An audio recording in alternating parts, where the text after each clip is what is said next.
Halo teman-teman semua, pada kesempatan kali ini kami akan menyampaikan materi mengenai penilaian obligasi.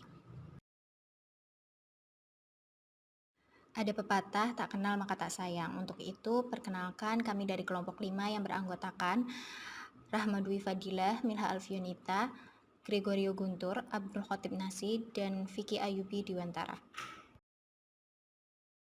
Sebelum kita melangkah lebih jauh untuk pemahaman dan juga materi-materi tentang obligasi, mari kita mulai dan juga memahami istilah-istilah yang sering muncul dalam obligasi. Yang pertama adalah nilai buku atau book value dengan artian selisih antara total aset dengan total leverage. Yang kedua, nilai likuiditas dengan makna kemampuan pihak penerbit dalam menyelesaikan kewajiban jangka pendek. Yang ketiga, harga pasar, yakni nilai akibat kesepakatan dari supply dan demand. Yang keempat, nilai intrinsik, yakni nilai perolehan dengan mendiskontokan aliran kas dari pembayaran kupon ditambah pelunasan obligasi sebesar par pada saat jatuh tempo. Yang kelima, kupon. Kupon merupakan pendapatan pasti yang diterima pemegang obligasi selama masa berlaku obligasi tersebut, sehingga kupon salah satu menjadi daya tarik bagi para investor untuk membeli obligasi tersebut. Yang keenam, nilai par atau mempunyai nama lain nilai nominal atau face value dengan artian nilai pokok dari suatu obligasi yang akan diterima oleh pemegang obligasi pada saat jatuh tempo.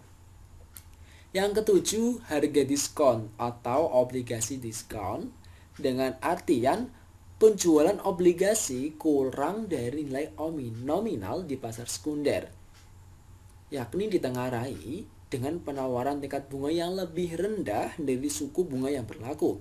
Contoh, nilai nominal obligasi 50 juta dijual dengan harga 98%, maka nilai di pasar sekunder obligasi tersebut sebesar 49 juta.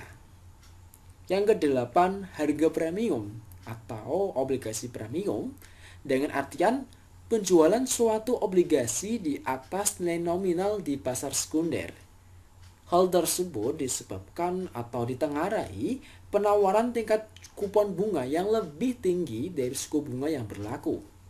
Contoh, nilai nominal 50 juta, suatu obligasi dijual dengan harga 102%. Maka nilai obligasi tersebut di pasar sekunder sebesar atau dengan harga 51 juta. Beberapa harfiah yang cukup penting dalam menjadi pertimbangan dalam memilih obligasi. Kali ini apa itu obligasi? Obligasi adalah surat hutang atau kesanggupan jangka panjang dengan janji untuk membayar kepada pemegangnya berupa jumlah uang yang telah ditetapkan sebelumnya dalam jumlah tetap pada setiap periodenya. Bisa yearly, kuartalan, semesteran, sampai jatuh tempo. Pada saat jatuh tempo, nilai pokok atau prinsipal dari obligasi akan dibayarkan kepada pemegang obligasi. Yang kedua adalah perjanjian kontrak, yakni dari sebuah obligasi secara spesifik menjelaskan tingkat bunga kupon yang dinyatakan baik dalam persentase nilai par atau jumlah bunga yang tetap di mana perusahaan meminjam berjanji untuk membayarkan kepada pemegang obligasi setiap tahun. Misalkan obligasi nilai par 1000, tingkat bunga kupon 9%, artinya pembayaran bunga tahunan adalah sebesar 90. Selanjutnya adalah obligasi membayar kupon atau bunga yang tetap dengan nama lain fixed coupon interest. Dalam interval waktu yang tetap atau biasanya tiap 6 bulan atau 1 tahun dan membayar par value atau nilai par atau nominal pada saat jatuh tempo. Jadi, nilai obligasi merupakan fungsi dari yang pertama, jumlah dan waktu penerimaan dari arus kas. Yang kedua, required rate of return dari investor dalam melakukan investasi. Arus kas dari obligasi dapat berupa yang pertama yaitu the coupon payment. The coupon payment adalah jumlah pendapatan suku bunga yang akan diberikan kepada pemegang obligasi sesuai perjanjian dengan penerbit obligasi tersebut. Pembayaran kupon dilaksanakan setiap periode tertentu sesuai dengan surat perjanjian. Misalnya tahunan, tengah tahunan, atau 3 bulanan. Yang kedua yaitu the par value payment, yaitu pembayaran nilai pokok yang diperoleh si pemegang obligasi saat jatuh tempo. Persamaan harga obligasi sama dengan sigma CT per 1 plus I pangkat T plus prinsipal per 1 plus I pangkat N, di mana VB sama dengan harga obligasi atau nilai intrinsik obligasi, kemudian CT sama dengan kupon atau kupon obligasi, dan I sama dengan tingkat bunga, sedangkan N sama dengan jangka waktu. PT Sejahtera memiliki obligasi dengan nominal 1 juta rupiah, coupon rate 12% dan umur 5 tahun. Apabila tingkat return yang diminta investor sebesar 10%, maka berapakah nilai intrinsik dari obligasi tersebut? Jawabannya, nilai intrinsik obligasi sama dengan sigma 12% kali 1 juta per 1 plus 10% pangkat T ditambah 1 juta per 1 plus 10% pangkat 5 sama dengan 120.000 per 1 plus 10% pangkat 1 ditambah 120.000 per 1 plus 10% pangkat 2 ditambah 120.000 per 1 plus 10% pangkat 3 ditambah 120.000 per 1 plus 10% pangkat 4 ditambah 120.000 per 1 plus 10% pangkat 5 ditambah 1 juta per 1 plus 10% pangkat 5 sama dengan 109.090 plus 99.174 plus 90.158 plus 81.962 plus 74.511 plus 620.921 sama dengan 1.075.816 rupiah. Jadi nilai intrinsik obligasi sama dengan 1.075.816 rupiah. Oke, selanjutnya saya akan membahas tentang metode valuasi obligasi. Yang pertama itu adalah yield to maturity. Yield to maturity adalah pengembalian total return obligasi dengan bunga yang dimana ditambah keuntungan modal yang diperoleh ketika obligasi jatuh tempo. Pada YTM ini mencerminkan bahwa pengembalian yang diterima oleh investor jika obligasi ini dibeli dan ditahan sampai penerbit obligasi melunasi hutangnya. Baik, di sini sudah ada rumus untuk mencari harga obligasi menggunakan YTM, yang dimana VB atau harga obligasi sama dengan sigma N, T sama dengan 1, CT per 1 tambah YTM pangkat T ditambah prinsipal 1 plus YTM pangkat N. Nah, YTM ini adalah tingkat bunga, N jangka waktu, dan CT ini adalah kupon obligasi.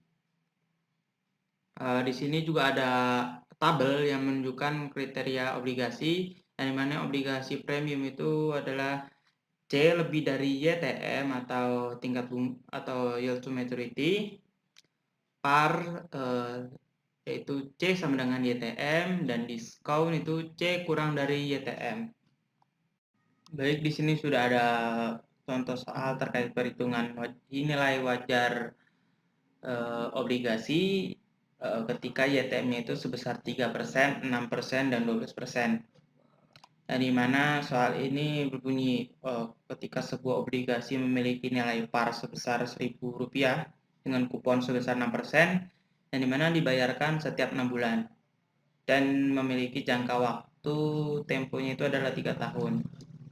Baik, di sini sudah ada perhitungannya dan sudah kita tinggal masukkan saja nilai-nilai atau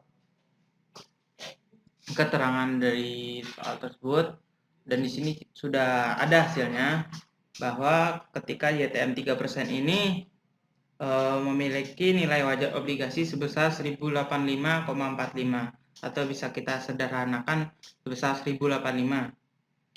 Dan ketika YTM 6% itu memiliki nilai wajar Rp1.000.